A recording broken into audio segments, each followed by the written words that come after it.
Alors, et nous abordons ainsi, hein, avant de sortir définitivement de cette autre édition, nous allons aborder l'aspect, parce que ça a été évoqué hein, dans beaucoup d'articles que nous pouvons trouver sur Internet, un aspect quasi messianique, je dis bien messianique, qui porterait l'action du gouvernement israélien vis-à-vis de l'Iran. Et nous constatons que cet aspect messianique de, entre guillemets, de M. Netanyahou, qui serait vu sous d'autres angles, bien sûr, et par des groupes de personnes sur cette terre, comme étant l'élu qui éventuellement devrait accomplir une mission purement divine. Et cette vision, effectivement, vient malheureusement mettre à mal la dynamique de recherche de paix par des millions et des millions, des centaines et des millions de citoyens de ce monde, car vous savez, dès lors qu'on touche à la fibre idéologique, messianique, spirituelle, alors la raison parfois fout totalement le camp. Alors, quelle est votre lecture? Parce que moi qui suis chrétien, quand on côtoie parfois certains chrétiens, quelques chrétiens, pas tous, heureusement, on remarque que certains n'ont plus la volonté d'analyser les faits qui se passent au Moyen-Orient avec les belligérants que nous connaissons sous le prisme effectivement de la rationalité, mais plus de l'émotion, de l'émotionnel et du spirituel. Alors, je vais donner la parole comme ça à Landry pour qu'il dise ce qu'il pense de ce grand danger-là, il faut le dire, qui ne renchérit ou alors sert simplement de carburant à perpétuer effectivement cette crise dans le Moyen-Orient. Oui, Patrick, tu touches quelque chose de vraiment assez sensible, mais je pense que les artisans de paix doivent aussi être des gens qui aiment la vérité. Et la vérité, c'est une quête. Et je pense que ceux qui se reconnaissent comme croyants, comme chrétiens, on a le livre saint, qui est la Bible. Et on doit pouvoir avoir le courage d'y aller et des fois de nous débarrasser de certaines œillères. Et donc, accordez-moi quelques minutes là, je vais un peu, parce qu'en fait, c'est quoi? C'est que Israël est né en mai 48, je vais dire sous sa forme actuelle, la République d'Israël actuelle. Et donc, les pères fondateurs donnent le nom d'Israël. Ça aurait pu être Juda. Et donc, mais ce n'est pas un mot magique. C'est pas parce que on donne le nom Israël que c'est clairement le synonyme de royaume que David a contribué à finaliser et tout ça. Donc, c'est des gens, des agnostiques, des athées pour la plupart. Je parle des pères fondateurs d'Israël. Ils ont donné ce nom-là. Ok. Permettons-moi de nous revenir un peu dans l'histoire. Je vais commencer avec les conquêtes d'Alexandre le Grand. Alexandre commence ses conquêtes au printemps 334. Et ça s'achève avec sa mort à Babylone en 323. Ça, c'est BC, donc avant Jésus-Christ. En moins de 10 ans, il a conquis tellement de territoire. Et voilà, il a fini aux frontières, il est arrivé jusqu'en Inde. Et donc à sa mort, son empire est divisé entre 4 de ses généraux principaux. Et donc, chacun de ces généraux-là, il se divise comme cet empire-là. Et les plus proéminents, donc, c'était la dynastie des Séleucides, donc qui ont occupé le Moyen-Orient, tout ce qui est Syrie, Israël, tout ce côté-là. Et puis dans l'empire, et puis dans la dynastie Ptolémaïque. Donc ça c'était plus l'Afrique du Nord, donc avec dans la base en Égypte là-bas. Okay. quand on voit par exemple des villes puissantes à l'époque comme Alexandrie, ça vient directement de qui? De Alexandre. Et donc, la dynastie dont Séleucide donc avait donc cette partie-là, Moyen-Orient et tout ça. Et donc, ils ont un roi, Antiochus Épiphane IV, qui il devient roi. Et qu'est-ce qu'il fait? Bon, on ne sait pas pourquoi il fait ça. Le territoire de Juda était déjà sous son autorité. C'était comme un territoire vassal, c'était comme une province de son empire. Et qu'est-ce qu'il fait? Il va établir donc des lois qui en fait combattent le fait, la culture juive. Il interdit de célébrer le sabbat, il interdit la circoncision. Il fait ériger une statue, je crois, de Zeus sur le mont du temple. Il fait dans le temple comme sacrifice, il fait tuer des porcs. C'est pour un juif de l'époque, c'est abominable, c'est vraiment abominable. Et donc, Daniel, le prophète Daniel, quand il parle de l'abomination de la désolation, c'est de ça qu'il parle. C'est des choses que pour eux c'était inimaginable, impensable. Et donc, face à ça, qu'est-ce qui se passe? C'est qu'il y a comme une résistance qui s'organise sous la houlette de Judas Maccabée. Donc, on appelait ça la révolte des Maccabées entre 166 et 176, c'est toujours avant Jésus-Christ. Donc, ils se réunissaient comme dans des déserts et ils organisaient donc, c'était des guérillas. Ils attaquaient donc des garnisons sur le site syrien pour faire court. Et donc, cette rébellion a duré dans quelques années. Et finalement, ils ont pu évincer l'occupant syrien. Ils ont évincé donc les Séleucides de leur territoire. Et en 141 est établie la dynastie hasmonéenne. Donc, il y a un nouveau royaume indépendant, autonome à Juda. C'est la dynastie hasmonéenne. Et donc, cette dynastie-là, on a un peu ce récit historique dans les livres de Maccabée. Donc, 1 et 2 Maccabée, c'est dans ce que les protestants appellent les écrits, les apocryphes. Les catholiques appellent ça les livres deutéro-canoniques.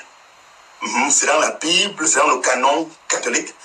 Mais les protestants, pour eux, ce n'est pas inspiré, ce n'est pas dans le canon. Quoique, quand Luther sort sa Bible, c'est là, mais c'est dans les index.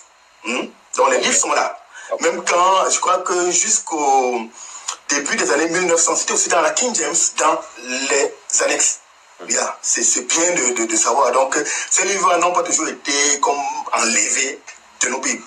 Ils étaient là. Voilà, donc ce sont des décisions d'éditeurs et puis tout ça. Donc, en 141 avant Jésus-Christ, donc établissement de la dynastie des Hasmonéens, et 37 avant Jésus-Christ, fin de cette dynastie-là, les Romains y mettent fin. C'est quoi? C'était sur Pompée. Ils mettent fin à cette dynastie-là et ils installent Hérode le Grand. Hérode, ceux qui lisent la Bible, les évangiles et tout, ils connaissent le personnage. Donc, en fait, je suis parti comme ça de Alexandre jusqu'à Hérode. Et donc, en fait, c'est donc Hérode, quoi. Quand les Romains donc mettent fin à cette dynastie hasmonéenne qui était autonome, qui était vraiment indépendante, c'est fini donc avec. Donc, Juda redevient un territoire vassal, mais cette fois-ci de l'Empire romain, clairement, de l'Empire romain. Et ils installent donc une personne qui est donc Hérode. Donc, Hérode aussi crée sa part de dynastie, quoi. En fait, je fais ce rappel à pourquoi. Quand Israël naît à la base, je veux dire, Israël à la base est constitué de 12 tribus. Donc, et les 12 tribus là, ce sont les 12 fils de Jacob. Et en 722, l'Empire assyrien vient... non. Et donc, après le règne de Salomon, le royaume d'Israël est divisé en deux. Donc, il y a la partie nord qui garde le nom Israël et la partie sud est appelée Juda. Donc, le royaume d'Israël au nord, le royaume de Juda au sud. Le royaume de Juda au sud était constitué essentiellement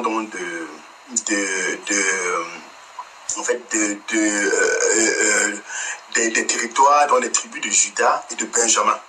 Mais aussi essentiellement les Lévites, puisque le temple était à Jérusalem. C'est les Lévites donc qui faisaient le service du temple. Donc, une bonne partie des Lévites aussi. Donc, le nord, c'était donc les autres tribus, quoi. Et donc, ça, c'est après Salomon se produit le schisme. Donc, le royaume divisé en deux. Et en 722, avant notre ère, avant Jésus-Christ, les Assyriens, donc, envahissent le royaume du nord, le royaume d'Israël, au nord.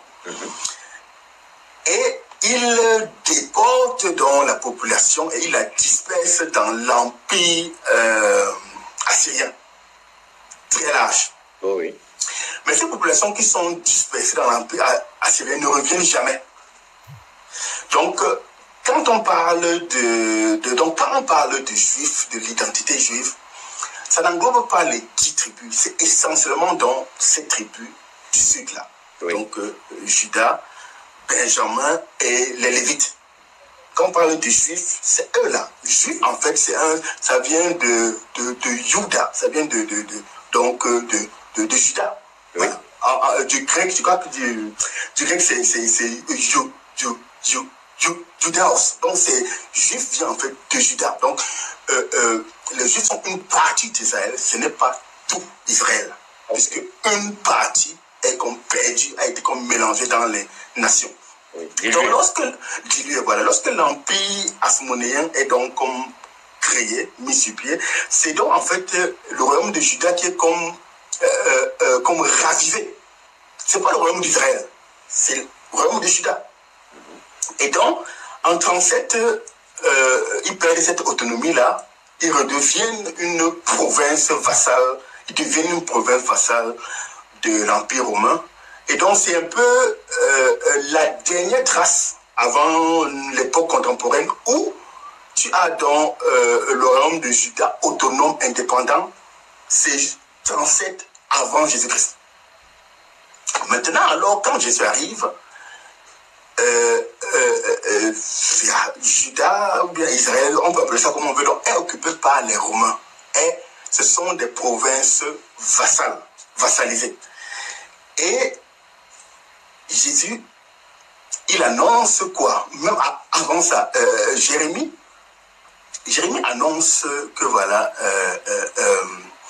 maintenant le royaume du sud, le royaume de Juda sera détruit par les Babyloniens, que Nabuchodonosor va venir détruire et exiler la population.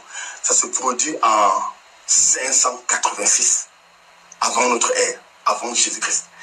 Les armées de Nabuchodonosor viennent, et c'est même décrit dans le livre de Jérémie, comment il a été même épargné.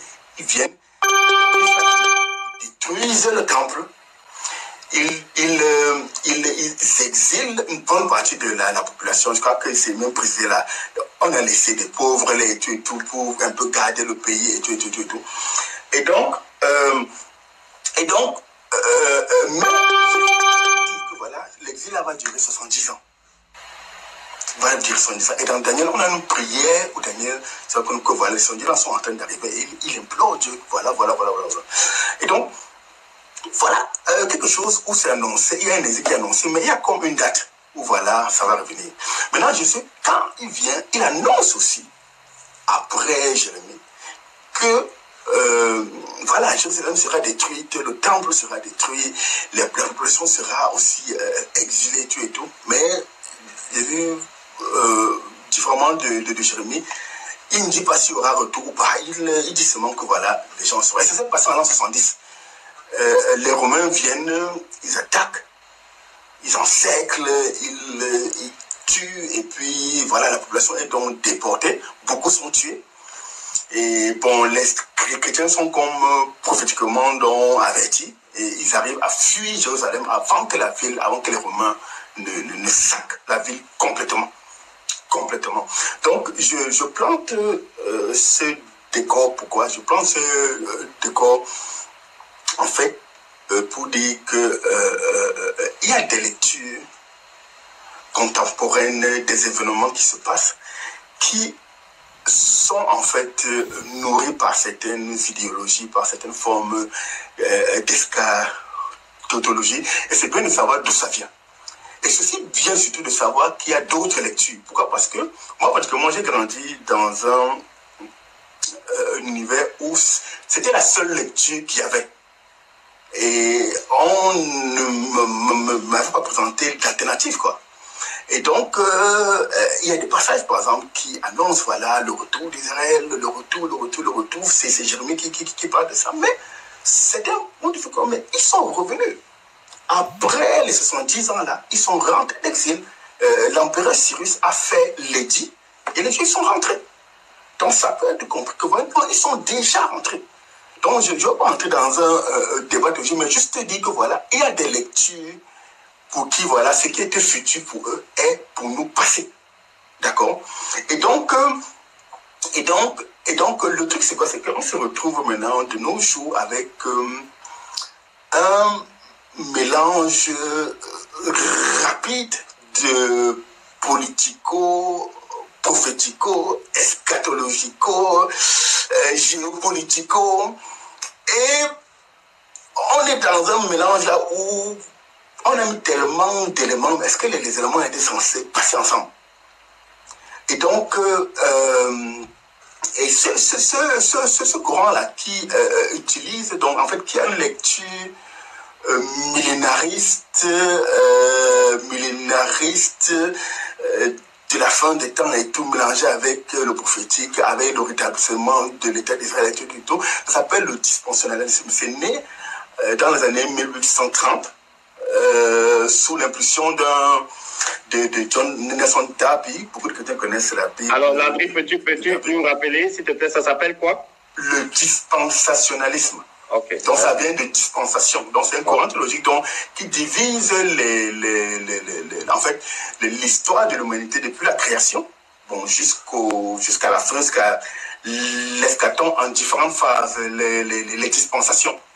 Oui, et donc, nous avons eu affaire sur ma chaîne YouTube, voilà. Live de 3 heures spécialement. Exactement. Donc, ce sont des choses qui ça prend du temps, ça demande, mais ce que je vais encourager Patrick, ton audience a fait, c'est que pour des choses aussi graves comme des guerres et des choses comme ça, il faut prendre le temps de peut-être d'aller à différentes sources, de croiser et de ne pas seulement voilà se baser du fait que voilà dans ma communauté spirituelle, voici la vie qu'on a et c'est la seule et c'est la vraie. Mais il y a les enjeux nous dépassent. C'est pour ça que vraiment c'est vraiment une prière, c'est que voilà des choses, et si on ne fait pas attention, c'est même des choses qui font perdre même le focus de Christ, parce que Christ doit être le focus. Christ doit être le focus. Quand il dit par exemple, heureux les débonnaires, parce qu'ils hériteront la terre. Christ est en train de dire, et dans certains contextes, on peut même remplacer terre par pays. Il est en train de faire, il promet en fait le pays. Il promet la terre promise. Donc, Christ, en fait, est l'accomplissement des Écritures. Les gens vont me dire que voilà, non, les promesses faites à Abraham, elles sont éternelles. Il a promis Israël aux Juifs, et puis. Mais écoutons une chose. Christ est l'accomplissement des prophéties de l'Ancien Testament. En lui, en sa personne. Il est le focus. Quand on détourne le focus de lui, on peut faire dire aux Écritures beaucoup de choses. Beaucoup de choses. Quand Christ partait dans Acte 1, lorsque les apôtres le voient partir, les anges qui apparaissent, qu'est-ce qu'ils disent? Que le même Jésus-là, que vous avez vu partir, il reviendra de la même façon. Comme il est monté là, il va redescendre de la même façon. C'était crash course eschatologie la plus simple. Comme il est parti là, il va revenir régner. Mais en partant là, qu'est-ce qui s'est passé quand il partait? On a des psaumes messianiques, et même plus que messianiques, des psaumes même qui parlent même de l'ascension. Par exemple, le psaume 24, quand il dit « Porte élevez-vous lento », parce que le roi de gloire fait son entrée. Il fait son entrée où? Il vient de la terre, il va dans la nouvelle Jérusalem, il entre dans les cieux. C'est un psaume, c'est l'ascension qui est décrite. Mais dans l'optique de quelqu'un qui se trouve dans cette sphère-là, qui est dans les cieux. Le psaume 110. Assieds-toi à ma droite jusqu'à ce que je fasse des ennemis de marche pied. Christ monte, il s'assoit à la droite du Père. Le temps où on est là, c'est le temps où le Père prendra pour faire des ennemis son marchepied. Mais Christ est déjà couronné. Daniel 9, quand il arrive dans les cieux, Daniel dit qu'il voit quelqu'un comme un fils d'homme et il s'assoit sur un trône et il est couronné. On lui donne la domination, on lui donne, je crois que c'est Daniel 9, 13 et 14. Clairement, Christ règne déjà, il est couronné. Tout ce qui manque maintenant, c'est quand le Père va donner le signal, va descendre et comme la terre est soumise, va descendre. Le ciel est soumis, va descendre, soumettre la terre. Ça, c'est l'espérance chrétienne. Et donc, c'est des petites choses comme ça qu'il est nécessaire peut-être de préciser, de rappeler pour que les gens ne soient pas comme enfermés par certains passages qu'on a pris hors de contexte pour certains. Parce que les politiques, essentiellement, ils n'ont pas de scrupules. S'ils peuvent utiliser le foot à leur fin, ils vont utiliser le foot. S'ils peuvent utiliser la religion, ils vont utiliser la religion. Ce qui leur importe, c'est d'atteindre leurs objectifs. Ils ont des agendas. Et donc, les masses doivent faire attention, pouvoir vraiment s'éduquer pour ne pas être emballés dans des choses qui, au loin, ne les concernent pas. Et auprès, voilà, parce qu'on fait dire à certains textes des choses que ces choses ne disent pas. Merci. Bien, je vais un peu peut-être... Merci vraiment, Landry, pour cet exposé.